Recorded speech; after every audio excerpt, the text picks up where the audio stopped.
दानापुर में लड़कियों से छेड़खानी का विरोध करने पर मनचलों ने न केवल परिजनों को पीटा बल्कि पुलिस कंप्लेन करने पर अंजाम भुगतने की भी दी धमकी और कंप्लेन करने पर दोबारा लड़की के घर पर हमला किया।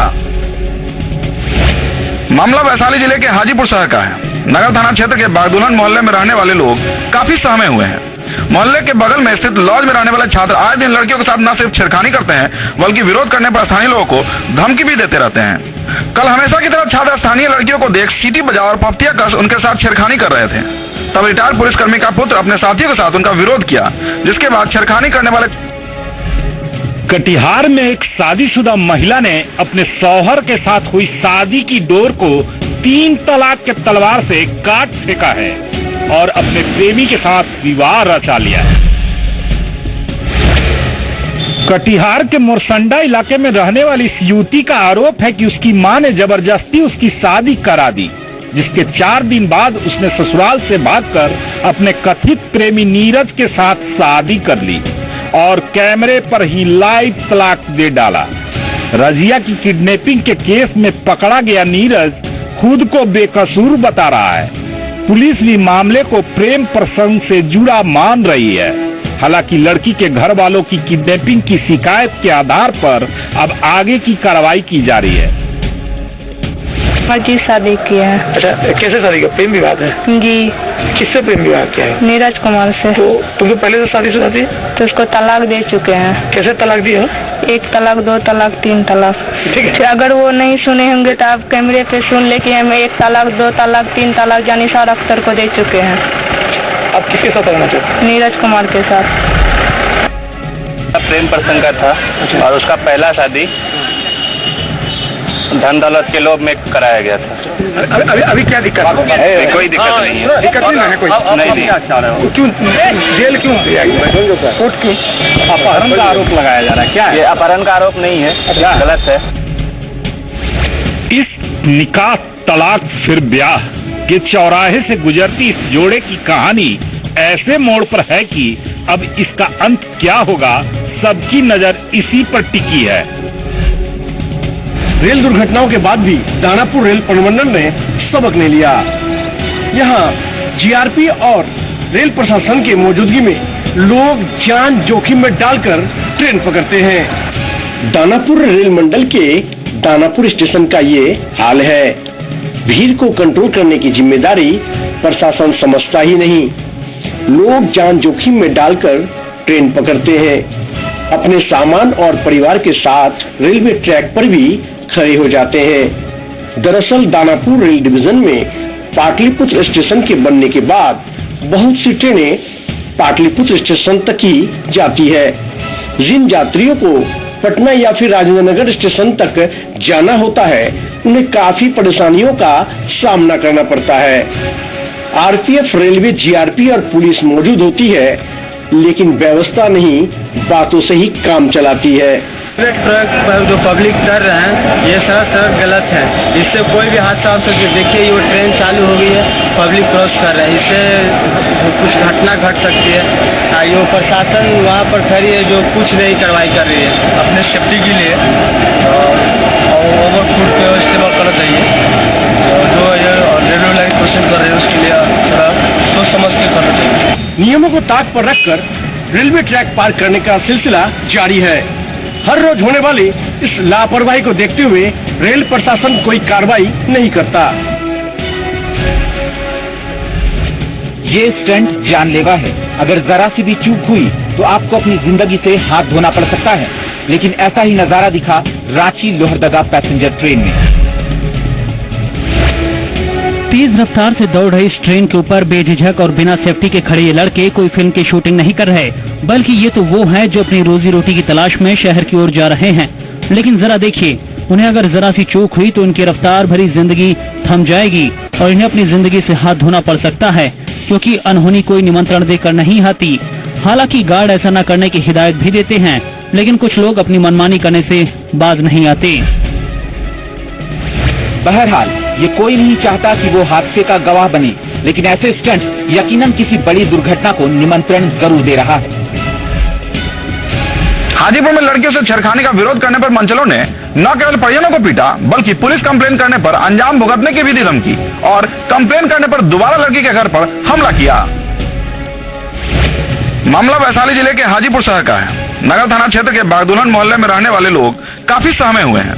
मोहल्ले के बगल में स्थित लॉज में रहने वाले छात्र आए दिन लड़कियों के साथ न सिर्फ छेड़खानी करते हैं बल्कि विरोध करने पर स्थानीय लोगों को धमकी भी देते रहते हैं। कल हमेशा की तरह छात्र स्थानीय लड़कियों को देख सीटी बजा और पफ्तियां कस उनके साथ छेड़खानी कर रहे थे। तब रिटायर्ड पुलिसकर्मी का पुत्र अपने साथियों के साथ उनका विरोध किया, जिसके बाद छेड़खानी करने वाले छात्र अपने साथियों के साथ पुलिसकर्मी के पुत्र पर टूट पड़े। मामला बढ़ता देख महिलाओं और लड़कियों ने बीच बचाव करने का प्रयास किया, लेकिन मनचले छात्र नहीं माने और बुरी तरह मोहल्ले के लड़कों की पिटाई करते रहे। पुलिस कंप्लेन न करने की धमकी भी दी। ये सारी वारदात बगल के मकान में लगे सीसीटीवी में कैद हो गई। सूचना के बाद स्थानीय थाना भी मौके पर पहुंचा और प्राथमिकी दर्ज जांच करने में जुट गई, जिसकी भनक आरोपी छात्रों को भी लग गई। जिसके बाद शाम होते ही एक बार फिर आरोपी अपने साथियों को लेकर हरवे हथियार के साथ जुट गए और रिटायर्ड पुलिसकर्मी के परिजनों के साथ बुरी तरह मारपीट की। इस घटना में 3 लोग गंभीर रूप से घायल हैं, जिन्हें प्राथमिक इलाज के बाद घर भेज दिया गया। वहीं बुरी तरह से घायल पुलिसकर्मी का परिवार डरा समा हुआ है। सामा परिवार अपने घर और मोहल्ले की इज्जत बचाने में समर्थ न हो पाने की स्थिति में आत्महत्या कर लेने की भी बात कह रहा है। आप ही बताइए हम लोग क्या करें। हम लोग यही कर रहे हैं कि अब जहर खा के मर जाएंगे। इज्जत बचाने के लिए तो कुछ ना कुछ करना ही पड़ेगा। वहीं इस पूरे घटनाक्रम में पुलिस अभी तक न तो आरोपियों को गिरफ्तार कर पाई है और न ही पीड़ितों का भय दूर कर पाई है। बहरहाल मारपीट की घटना सीसीटीवी में कैद होने से पुलिस का काम आसान हो गया है। अब इंतजार है तो बस कार्रवाई का, ताकि मोहल्लेवासी चैन से सो सकें। बिहार के डिप्टी सीएम और विभागीय मंत्री तेजस्वी यादव ने अधिकारियों से लेकर इंजीनियर तक को कड़े शब्दों में संकेत दिया कि अब काम में ढिलाई बर्दाश्त नहीं की जाएगी। तेजस्वी यादव ने कहा कि किसी जिले से 5 घंटे में पटना पहुंचने के लक्ष्य को पूरा करने में विभाग जुटा हुआ है। डिप्टी सीएम ने अधिकारियों और इंजीनियरों को काम में तेजी लाने के निर्देश दिए। तेजस्वी यादव ने कहा कि जो भी बढ़िया काम करेगा उसे इनाम दिया जाएगा। कार्यक्रम में विभाग के सचिव और कई एक्सपर्ट ने इंजीनियरों को काम में तेजी लाने के गुर सिखाए। साथ ही काम के साथ साथ रोड सेफ्टी का कैसे ध्यान रखा जाए उसकी भी बारीकी बताई। बिहार की जो रोड थी डे बाय डे इसमें इम्प्रूवमेंट आ रहा है। हम लोगों का जो टारगेट है कि अब 6 घंटे नहीं 5 घंटे पटना पहुंचने में हम लोगों को लगे। दूर दराज के इलाकों से चाहे किशनगंज हो गया, आपका कटिहार हो गया, बांका हो गया, तो 5 घंटे का टारगेट। इसके लिए विभाग ने रोड मास्टर प्लान 2035 का भी मास्टर प्लान बनाने का काम किया है। बिहार की सड़कें अच्छी हो, पुल पुलियों का निर्माण तेजी से हो, इसको लेकर सरकार गंभीर है और शायद यही वजह है कि तेजस्वी अब अधिकारियों पर नकेल कसने में लगे हुए हैं। बिहार के मरीजों के लिए एक राहत भरी खबर है। पटना के IGIMS में आज स्वास्थ्य मंत्री तेज प्रताप यादव ने 4 बड़ी योजनाओं की शुरुआत की। पटना के IGIMS में 4 बड़ी योजनाओं की शुरुआत स्वास्थ्य मंत्री तेज प्रताप यादव ने की। IGIMS में अब 35 बेड वाले नए इमरजेंसी वार्ड, 8 नए ऑपरेशन थिएटर, MRI जांच की सुविधा उपलब्ध होगी, जिससे राज्य के मरीजों को सहूलियत होगी। स्वास्थ्य विभाग के प्रधान सचिव ने विभाग की ओर से जल्द लाए जाने वाली बड़ी योजनाओं का भी खुलासा किया। IGIMS हॉस्पिटल 500 बेड की बजाय 1000 बेड के अस्पताल के रूप में जल्द ही विकसित किया जाएगा। IGMS में उद्घाटन हुआ है और इमरजेंसी में OPD, OT और ये सबका और MRI वगैरह का और आई सेंटर जो यहाँ भी हम लोगों ने उद्घाटन किया।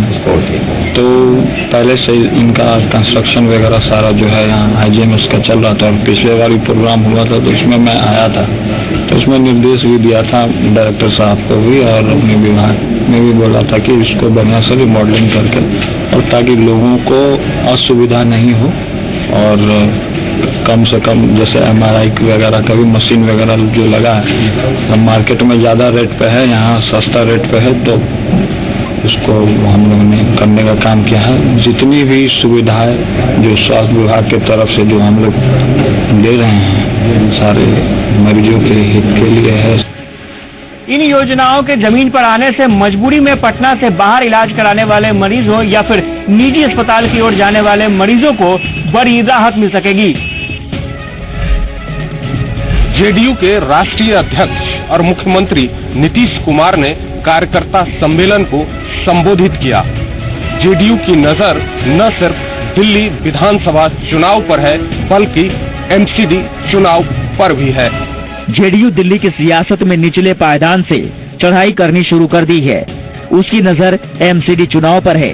वोट के लिए बिहार के सीएम नीतीश कुमार ने अपने दृढ़ निश्चय के तेवर पर गठबंधन सरकार की दुहाई दी है। बिहार में जो भी काम हुआ है आप परिचित हैं और अभी पिछले चुनाव में हम लोगों ने महागठबंधन बनाया और उस महागठबंधन का साझा कार्यक्रम घोषित किया। महागठबंधन की सरकार बनी और जो भी हमारा साझा कार्यक्रम था, जिन बातों का उसमें उल्लेख था, उसको हम लोगों ने मूर्त रूप देना प्रारंभ किया। जेडीयू के पास बिहार के मुख्यमंत्री नीतीश कुमार के सिवा कोई दूसरा चेहरा नहीं है, इसलिए नीतीश का नाम और बिहार में उनके काम पर ही दिल्ली में वोट मांगे जाएंगे। शरीर यहाँ, आत्मा तो वही है उनका, आत्मा तो वही है, आना जाना रहता है, तो निश्चित रूप से उनके चेहरा को लेकर लोगों के बीच में जाएंगे। बिहार से बाहर भी जेडीयू अपना शक्ति बढ़ाना चाहती है और इसका कमान खुद नीतीश कुमार संभाल रहे हैं और कार्यकर्ताओं को निर्देश दे रहे हैं। झारखंड के सीएम रघुवर दास प्री बजट पर परमंडलीय स्तर की बैठक कर रहे हैं। सीएम इसी कड़ी में आज दुमका के सिद्धो कानू इंडोर स्टेडियम में संथाल परगना प्री बजट कार्यक्रम में हिस्सा लिया। सीएम ने संथाल परगना प्रमंडल के सभी जिलों के प्रतिनिधि के साथ बैठक में बनने वाले बजट का सुझाव लिया। इस मौके पर सीएम ने लोगों को संबोधित भी किया। वहीं इस दौरान सीएम ने कहा कि राज्य में गुंडागर्दी नहीं चलेगी, ऐसे लोगों को सरकार उखाड़ फेंकेगी। साथ ही उन्होंने अवैध बालू उठाव को लेकर भी सख्त निर्देश दिए। अवैध बालू उठाव पर जिले के एसपी और डीएसपी पर कार्रवाई होगी। इसलिए मैं पूरे राज्य को यह स्पष्ट करना चाहता हूं कि हमारे राज्य में अब राजनीतिक गुंडागर्दी और गुंडागर्दी को समाप्त करके ही तब चंद लोग अपने स्वार्थ के लिए एक इंसान को कितना पैसा चाहिए, चाहे वो वैध हो चाहे अवैध हो, कितने पैसे। इसलिए मैं प्रशासन के अधिकारियों को भी यह स्पष्ट कर, कहीं भी चूक प्रशासन के द्वारा नहीं हो। लोगों की जरूरत को ध्यान में रखते हुए सीएम बजट पर रायशुमारी में जुटे हैं और जनता के बीच जाकर ये संदेश भी दे रहे हैं कि सरकार उनके हित को ध्यान में रखते हुए ही बजट बनाएगी। देर रात 12 बजे के बाद से हिंदुस्तान के तमाम टोल नाकों पर जो पेमेंट करने की सुविधा है उसमें काफी कुछ बदलाव आ गया है और अब तमाम टोल नाकों पर कई सारी ऐसी सुविधाएं आपको मिलेंगी कि अगर आपके पास कैश की कमी है या फिर कैश आपके पास नहीं है तो ई वॉलेट के जरिए या फिर स्वैप मशीन के जरिए आप अपना पेमेंट कर सकते। रात 12 बजे के बाद देश भर के टोल नाका पर एक बार फिर नोटबंदी के बाद टोल टैक्स लगना शुरू हो गया है। टोल टैक्स के लिए टोल नाका वालों ने चेंज पैसे के साथ नकदी की दिक्कत को देखते हुए कई व्यवस्था भी कर रखी है।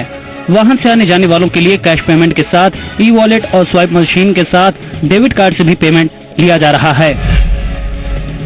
Payment debit card credit card के थ्रू आप पेमेंट कर सकते हैं। बाकी स्मार्ट कार्ड हैं जो कि मंथली यूजर्स हैं उनके पास स्मार्ट कार्ड बना हुआ है। NH 30 पटना बख्तियारपुर 4 लेन का जहां पे लोग पहुंच रहे हैं और ई वॉलेट के जरिए या फिर शॉपिंग मशीन के जरिए या फिर स्मार्ट कार्ड के जरिए पेमेंट कर रहे हैं और आसानी से आगे सफर की ओर बढ़ रहे हैं। राशन की सरकारी दुकानों में गड़बड़ झाला। गढ़वा में कुरवा परहिया जनजाति पर ब्रेन मलेरिया कहर बनकर टूटा है। 17 मौतों के बाद भी अधिकारी बेपरवाह बने हुए हैं। जी पुरवैया ने ब्रेन मलेरिया के कहर की खबर लगातार सरकारी महकमों को दिखाई है, लेकिन पता नहीं और कितनी मौतों के बाद सरकारी अमला जागेगा। शहर से दूर करवा पहाड़ के इस गांव में लोगों के पास तन ढकने के लिए भी कपड़े नहीं है, खाने के लिए कांदा और गेठी है और बीमारों को इलाज के नाम पर सिर्फ मजाक ही हासिल हो रहा है। फिर आदिवासियों के हक की क्या और किस मुंह से सरकारें बातें करती हैं? जिस जिले से प्रदेश के स्वास्थ्य मंत्री आते हैं, वहां जब आदिवासियों की सेहत भगवान भरोसे है, तो बाकी जिलों का क्या हाल होगा, इसका अंदाजा आप खुद लगा सकते हैं। बहुत लोग बीमार हैं और बहुत लोग जो हैं कि गुजर भी चुके हैं। कितना लोग मर गए? अभी तक जो है कि 17 का जो है कि मौत हो गया। क्यों? वो दवाई के कारण इलाज नहीं हो पाया। गरीबी है हम लोग के पास, जो है कि व्यवस्था नहीं है, साधन सुविधा नहीं है। मेरे गांव में जो है मलेरिया से हम लोग ग्रसित हैं। अचानक बीमारी पता नहीं कहां से आग टपका है इस तरह का। डॉक्टर के पास जा रहे हैं तो पता चल रहा है पीवी मलेरिया है, पीएफ मलेरिया है, ब्रेन फीवर है। ये सारे बीमारी का नाम पकड़ करके हम लोग को जो है किए हुए हैं।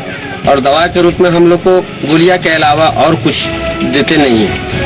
और गोलियां से कोई सुनवाई नहीं हो रहा है, न हम लोग को लाभ हो रहा है। और इसलिए जो है मौत का तांता बढ़ता चला जा रहा है। हमें भी शुरू से 21 जैसे बीमार पड़ा तो सुई दवा करते करते तो 2 गो तो खत्म हो गया लगातार। अब ये जाके देखो कि कई गो बीमार पड़ा।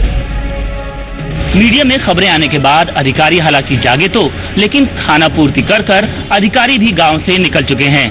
अब मौतों का आंकड़ा बढ़ता जा रहा है, इन पर लगाम कैसे भी तो जाए, आखिर कैसे? सबसे बड़ा सवाल यही बना हुआ है। रांची विश्वविद्यालय में छात्र संघ चुनाव की नामांकन प्रक्रिया का आज अंतिम दिन। छात्रों का जमावड़ा विश्वविद्यालय में देखने को मिला। चुनाव को लेकर छात्र काफी उत्साह दिखे। रांची विश्वविद्यालय में 8 साल बाद छात्र संघ चुनाव को लेकर छात्र उत्साहित हैं। जीत के दावे तो हैं, नामांकन के अंतिम दिन बाद में विश्वविद्यालय के प्रोफेसर का कहना है कि पिछले बार के मुकाबले सिर्फ 25% ही छात्र इस बार शामिल हुए हैं और अब बाद में लिस्ट निकाली जाएगी। विश्वविद्यालय प्रशासन की कवायदों के बीच 8 साल बाद होने वाले छात्र संघ चुनाव को लेकर छात्र और छात्र नेता चुनावी रंग में रंगे नजर आ रहे हैं। जैसे आना चाहिए था, मेजर क्वेश्चन खत्म हो जाना चाहिए था। हमको लगता है अभी तक करीब 80 नॉमिनेशन फॉर्म हम लोग दे चुके हैं, मगर वो नॉमिनेशन फाइल जो हुआ है वो बहुत ही कम है। छात्र संघ चुनाव होने से न सिर्फ छात्रों का प्रतिनिधित्व मिलेगा, बल्कि उनकी बातों को सीधा विश्वविद्यालय प्रशासन तक भी पहुंचाया जाएगा। छपरा का जिला स्कूल बदहाल है। यहाँ छात्र तो हैं, लेकिन कमरे नहीं हैं। स्कूल में बुनियादी सुविधाओं का अभाव है सो अलग। ये वही विद्यालय है जहाँ देश के प्रथम राष्ट्रपति डॉक्टर राजेंद्र प्रसाद ने शिक्षा ग्रहण की। छपरा का जिला स्कूल जहां कभी देश के प्रथम राष्ट्रपति डॉक्टर राजेंद्र प्रसाद ने शिक्षा ग्रहण की थी, आज ये स्कूल जहां शिक्षकों की कमी की मार झेल रहा है, वहीं दूसरी ओर स्कूल के कई कमरे पर अलग अलग विभाग ने कब्जा कर रखा है, जिससे पढ़ाई के काम में बाधा पहुंच रही है। हालांकि स्कूल के प्रिंसिपल राष्ट्रपति के अध्ययन की बात को लेकर गर्व तो महसूस करते हैं, लेकिन बुनियादी सुविधाओं को लेकर चिंतित भी हैं। सीनियर सेकेंडरी में 17 शिक्षक हैं आचार्य को छोड़ करके, इसलिए शिक्षण व्यवस्था में कोई कठिनाई नहीं है। पर्याप्त शिक्षक है, सेकेंडरी और प्लस 2 दोनों में शिक्षक मनोयोग से कार्य करते हैं। सर, जिला स्कूल के जमीन में बहुत सारे अतिक्रमण किए जा रहे हैं। आप जिला शिक्षा पदाधिकारी का कार्यालय, डीपीओ का कार्यालय, निगरानी का कार्यालय, कंप्यूटर सेंटर सब इसी में चलता है। अब ऐसे में सवाल है इस गौरवशाली स्कूल के अतीत को बचाने का। इसके लिए विभाग और प्रशासन को सही कदम उठाने होंगे।